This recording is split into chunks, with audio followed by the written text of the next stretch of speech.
subscribe so you be entered into the drawing. We almost at 600 for that $75 gift card. How y'all doing this afternoon? This fucking afternoon. Exactly what it is. Me, myself, at the shop, MBR Apparel, at our first location, which we have two right now, working on a third, which should be coming before the year is out. But, yeah, tapped in, because I've been wanting to touch on something that's been, still in the news that if people's not really paying attention to, that's really going on. We wanted to touch on that, talk about how, the guys that's giving all the shit out, turn around, now they're all becoming stool pigeons, raps on, turning on the people that they're supplying. I said, yeah, this shit is getting deep. This shit getting real deep.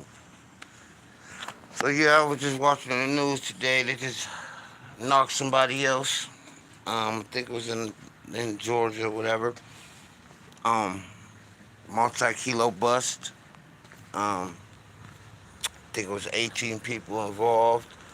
Cartel connections and everything. But funny thing is, these people's running a tight ship, and they keep getting knocked. I guess they had ties to Sinaloa, and they get knocked. So I guess, they cutting that deal. I see Chapo son just went to, he should be sentenced this week, takes his plea deal. They wanted to get him death penalty, so, they've been working. They turned in El Mayo, which started a war against Lopitos and the El Mayo faction of the Sinaloa, which is ain't gonna never end because you turn my daddy in, it's war. Which I can understand that. And we were supposed to be dudes, and you put my daddy on a plane and take him to the ops.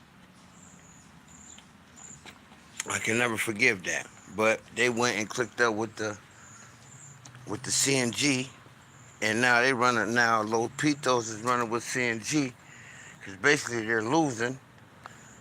Because El Mayo faction is really they still got all his ties, all his connections and everything. What's going on? What's going on?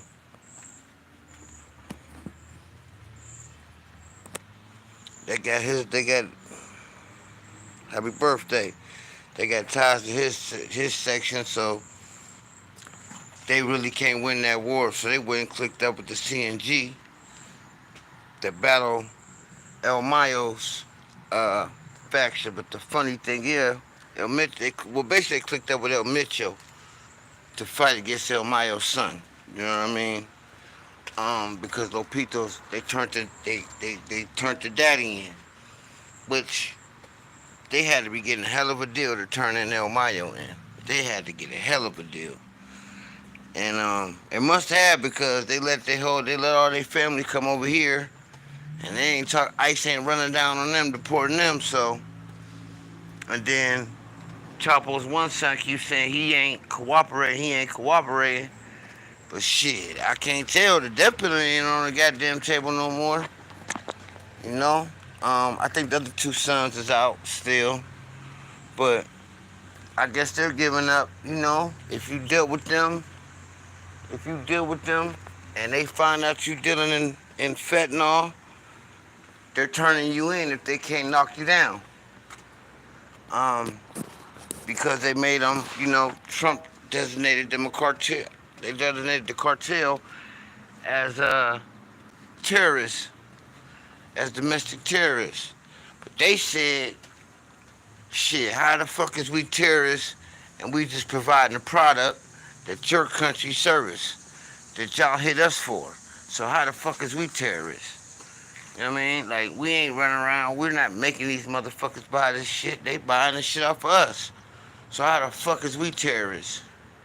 You know what I mean? Which I can understand that. Totally. How the fuck am I a terrorist and your country is buying the shit off of us? But you gonna label me a domestic terrorist because we won't cut y'all in. And that's how the United States goes. You know what I mean? They did it to Pablo. The reason why they wanted Pablo dead is because Pablo wouldn't cut the United States in. He wouldn't deal with them. You know what I mean? And they went on ahead and clicked up with his enemies.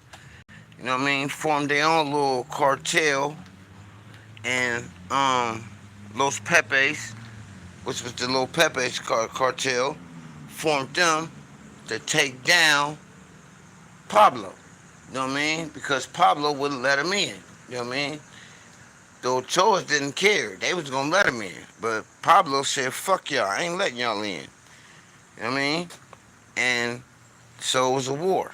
You know what I mean? They came in, they founded Los Pepes, who was everybody against Pablo. You know what I mean? So, and he ended up losing. They weren't gonna let Pablo live. So they killed him on the roof. They wasn't gonna let him live. He was not gonna live. You know what I mean? And they was really pissed when he blew that plane up. They was pissed about that plane. But they would have turned a blind eye to that. You know what I mean? They would have turned a blind eye to that if he would have cut him in. But he wouldn't cut him in. Reagan was like, fuck that. You know what I mean? You ain't no bigger drug dealer than me, motherfucker. So you ain't gonna cut me in, you gotta go. Nobody. Let me repeat this. And I'm gonna repeat this. You can fact check this, and you can look this up, do whatever you want.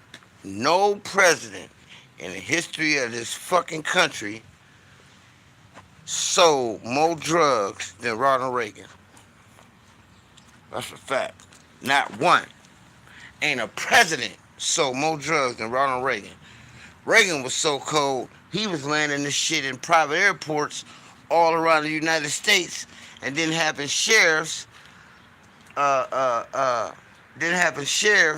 fucking, escort the shit to wherever they had to drop the shit off to. You know what I mean?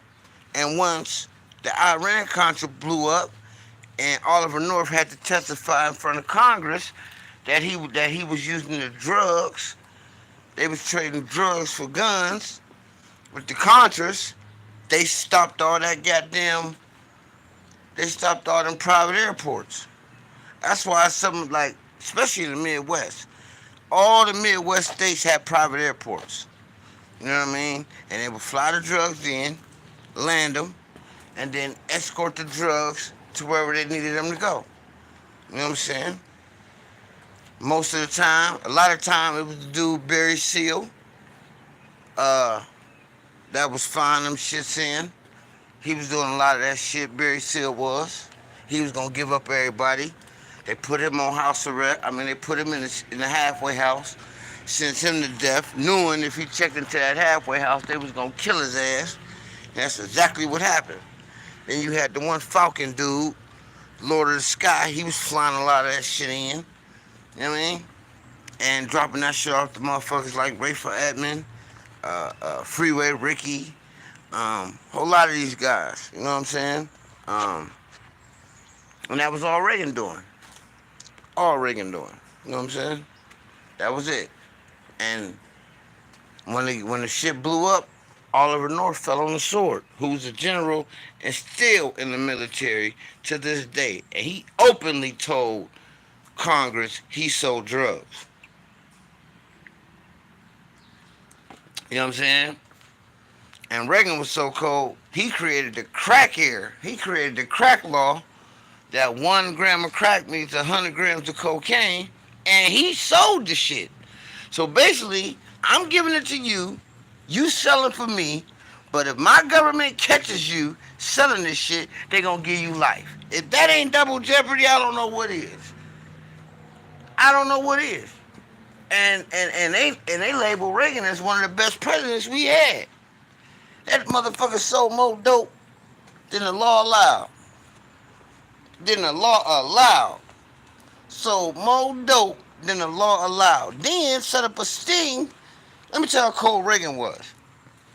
And you can fact check this. Reagan set up a scheme. He had an informant, one of his agents, go meet a drug dealer, in the front of the fucking White House. Had dude go buy 9 ounces of dope in front of the White House. Right in front of the White House. After dude bought the 9 ounces of dope, he ended up getting knocked. You know what I'm saying?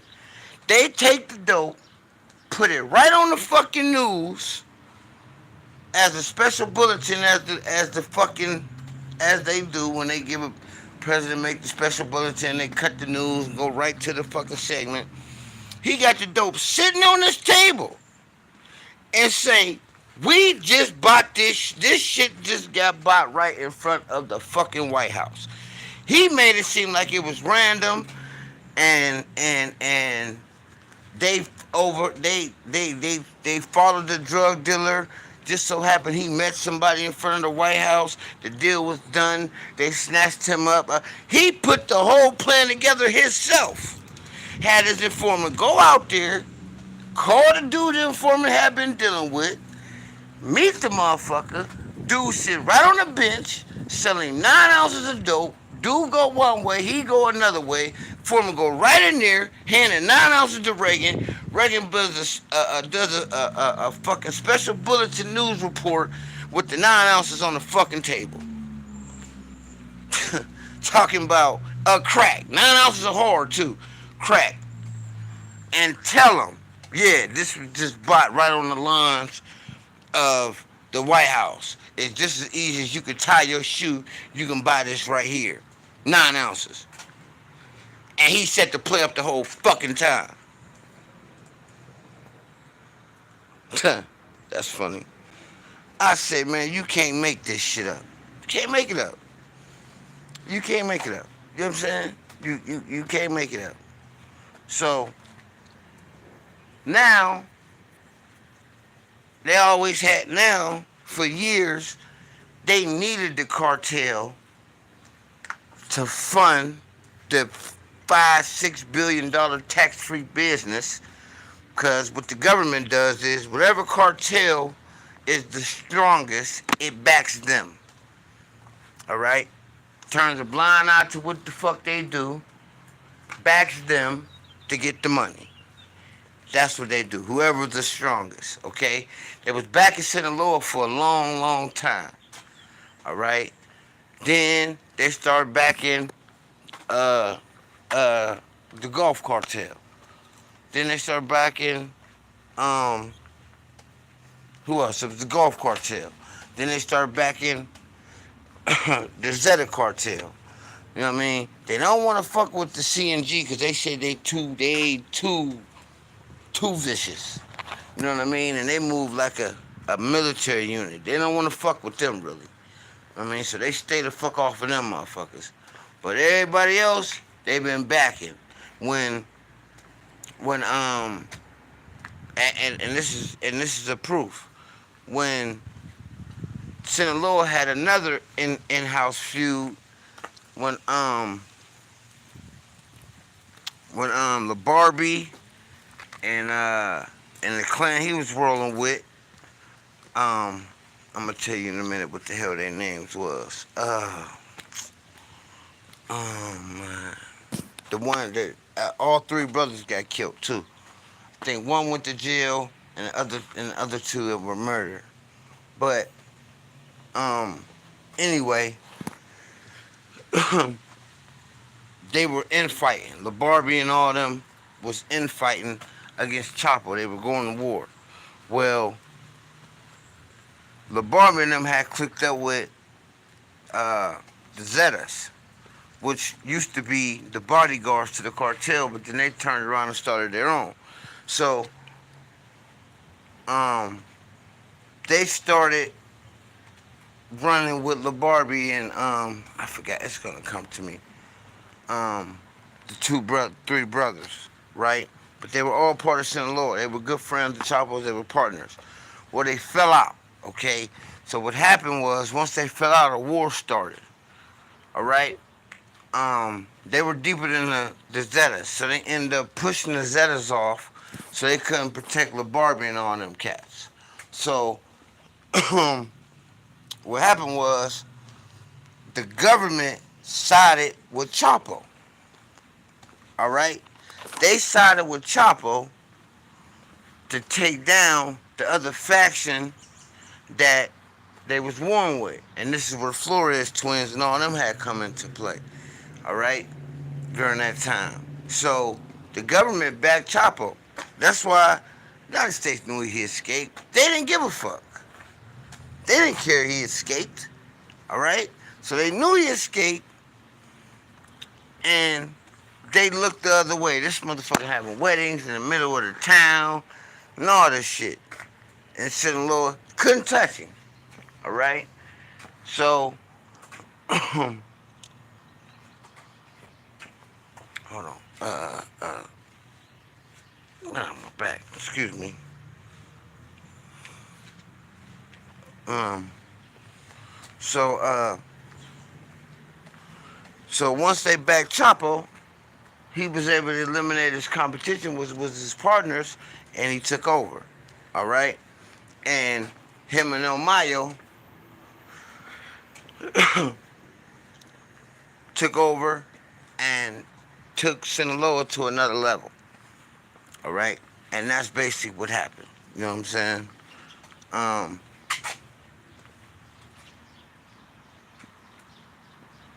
Up until the present day now. The problem was they wasn't really tripping about the cocaine and the weed, even a little heroin. They wasn't tripping about that one. They started selling that fentanyl, and it started killing their kids, just like the crack. They didn't care about crack if the niggas was smoking it. But when they start saying the whites were smoking that shit, selling shit, pawning shit, stealing shit, selling their bodies for that shit, and it was prominent workers and people in the fucking government, families was getting turned out on that shit, they invented the crack law to try to get niggas life. All right? Same thing with fentanyl. If niggas was the only one that adjusted fentanyl, they wouldn't have gave a fuck. But what happened was all them ODs started, and there was more whites ODing than it was blacks. And once that happened, it was all hell broke loose. So now, and they know the major suppliers of that shit is the cartel. So they labeled them a fucking terrorist act on behalf of them selling fentanyl, and they made a deal with the Chapo boys that, look, we'll let y'all have citizenship over here in the United States, we'll bring your family over here, we'll protect them, okay? But we need something from you. You know what I'm saying? We need something for you. What's that? We want El Mayo. So what they do, fake like they gonna show him some land, put him on a jet. He thinking he's like his nephews. He been with them all his life. They rough him up on the plane. He tell them to kill all you motherfuckers. Blah, blah, blah. When they land, they're in the United States. He fucked. So now you illegally kidnapped me. Brought me over here against my will to make me stand trial. Get the fuck out of here. Like the United States throw their nuts around like it's like it's beyond me. All right. So once they did that, all hell broke loose. All hell broke loose. So now, and then I guess they had went to El Mayo and told him like, yo, we gotta stop making this fentanyl, this, that, and the third, or they gonna kill us in the United States. He told them, fuck that. I ain't stopping doing nothing. And that's when the war happened. But with that, I'm gonna sign off. Like, follow, subscribe, so y'all can be entered to the drawing, and I'm gone.